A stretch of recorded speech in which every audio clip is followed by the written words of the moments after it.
Hello दोस्तों, gel education Hindi में आपका स्वागत है। अगर आपको याद होगा, ये सीरीज़ है उन लोगों के लिए जो 12th स्टैंडर्ड में है या फिर 12th स्टैंडर्ड के एग्जाम्स दे चुके हैं और अपना करियर फाइनेंस और अकाउंटिंग में बनाना चाहते हैं। जैसे मैंने पिछली बार बताया कि आप लोगों का काफ़ी बेहतरीन रिस्पॉन्स आ रहे हैं हमारे वीडियोज़ पर। हमें काफ़ी अच्छा लग रहा है आपका रिस्पॉन्स देखकर।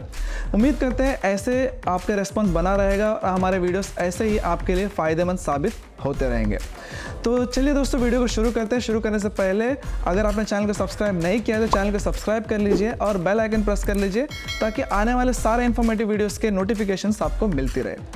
तो ये इस सीरीज़ का तीसरा वीडियो है जहां पर हम बात करने वाले हैं 12th स्टैंडर्ड के बाद, स्पेशली 12th कॉमर्स के बाद किस तरह से आप अपना करियर बना सकते हैं ACCA के साथ। ठीक है, तो चलिए वीडियो को शुरू करते हैं।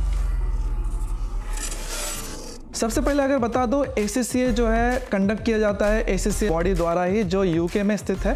तो दोस्तों, अगर आप 12th स्टैंडर्ड में हो या फिर 12th के एग्जाम्स दे चुके हैं तो आप वैसे भी ACCA के एग्जाम्स देने के लिए एलिजिबल हो जाते हो। तो मैं आपको एनकरेज करूंगा कि आप जल्दी से जल्दी आप पेपर 1 की पहले पेपर की तैयारी करना शुरू कर दीजिएगा अगर आप ACCA के थ्रू अपना करियर बनाना चाहते हैं तो।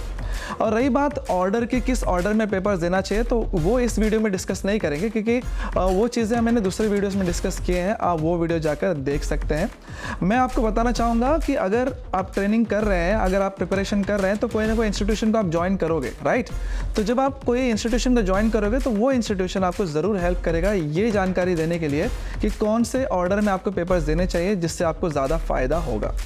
और रही बात करियर्स के बारे में, आप कौन से करियर्स बना सकते हैं ACCA के थ्रू। अगर आप टैक्सेशन में जाना चाहते हैं, ऑडिट में जाना चाहते हैं, M&A में जाना चाहते हैं तो आप ACCA के थ्रू अपना करियर बनाओगे। और रही बात एग्जाम्शन की, बहुत सारे लोग एग्जाम्शंस के बारे में सोचते हैं। अगर आप 12th के बाद एग्जाम्स दे रहे हैं तो वैसे भी आप एग्जाम नहीं होते हैं, लेकिन फिर भी आप एग्जाम्शन के बारे में सोचिएगा भी नहीं अगर आप एलिजिबल हो तो भी, क्योंकि जब आप पेपर्स दोगे तो आपको ज़्यादा एक्सपीरियंस मिलेगा, ज़्यादा इन्फॉर्मेशन मिलेगा, नॉलेज मिलेगा, जिसका फ़ायदा आपको जब आप जॉब कर रहे हो तभी आपको होगा। तो ये वीडियो क्या है, ये वीडियो में हम बात करेंगे किस तरीके का रोड मैप होगा अगर आप 12th के बाद ACCA के थ्रू करियर बनाना चाहते हैं तो। ठीक है, तो बताना चाहूँगा, जैसे आप फर्स्ट ईयर अंडरग्रेड में जब आप फर्स्ट ईयर में रहोगे तो बेहतर होगा अगर आप 4 से लेकर 5 पेपर आप क्लियर करते हो। तो अगर आप फर्स्ट अटेम्प्ट में हर पेपर क्लियर करोगे तो फर्स्ट ईयर के एंड तक आप 4 से लेकर 5 पेपर्स क्लियर कर लोगे।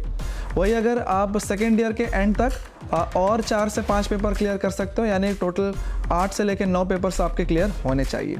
ठीक है, तो जैसे आप 9 पेपर क्लियर कर लेते हो, आप वैसे भी जॉब के लिए एलिजिबल हो जाते हो।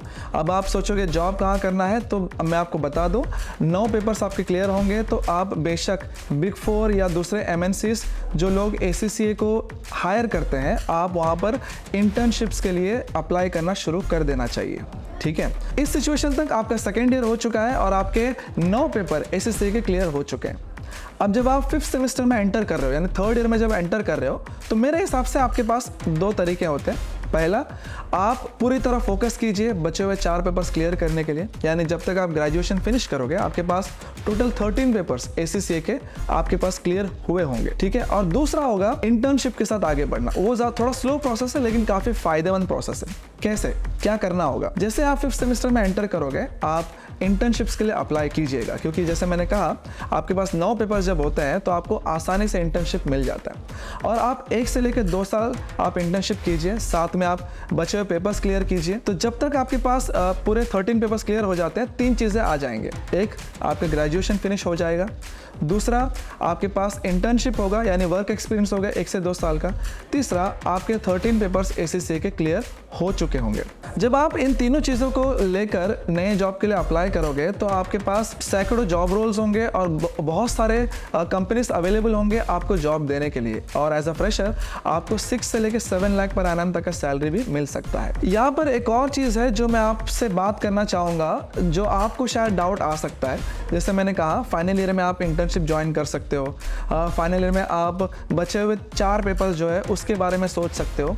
लेकिन आप ये सोच रहे होंगे कि ग्रेजुएशन अपने आप में डिफ़िकल्ट होगा फाइनल ईयर, तो उसमें ये सब चीज़ें कैसे करें।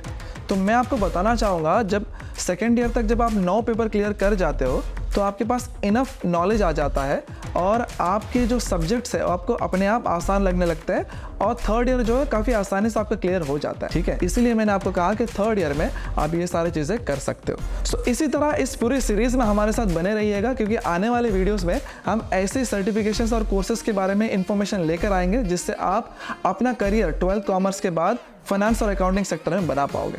तो मिलते हैं अगले वीडियो में नए इन्फॉर्मेशन के साथ, तब तक के लिए टेक केयर, बाय बाय।